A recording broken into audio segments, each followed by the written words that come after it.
Quero aproveitar a oportunidade e apenas fazer menção, registrar aqui o que já foi dito pela colega Andressa Marques sobre a nossa visita técnica ontem às novas instalações da Fundação Caxias, que é uma extensão social, digamos assim, da FAS, né? E eles estão lá realizando um trabalho de preparo. Eles já denominaram que não vai ser uma inauguração, mas sim um início de atividades.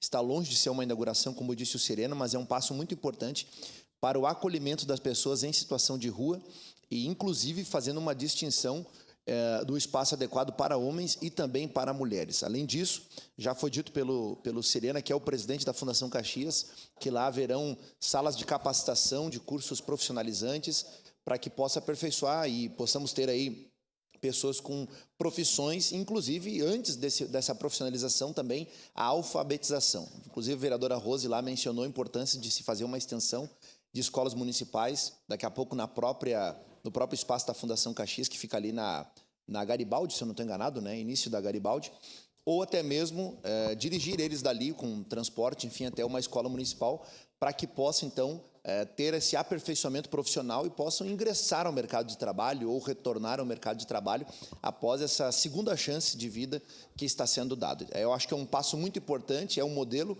que Caxias pode estar cunhando aí para os próximos anos. A gente tem defendido, inclusive, aqui, que as pessoas saiam das ruas, primeiro pela dignidade delas, pela segurança delas e também por toda a questão da cidade, né? Por saber que não é bom para a população como um todo e isso traz uma insegurança enorme, existe aquela confusão entre o foragido e a pessoa que está em situação de rua, então é um passo interessante que o município está dando. Se eu não estou enganado, é agora no início de junho, dia 5 ou 6, a inauguração, né?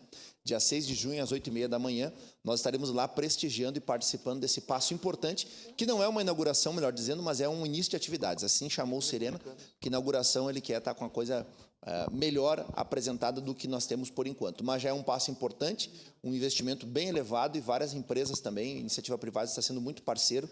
E fica aqui meus cumprimentos ao Serena, presidente da Fundação Caxias, por essa atitude. Era isso, presidente. Muito obrigado. Obrigado, vereador Caleb.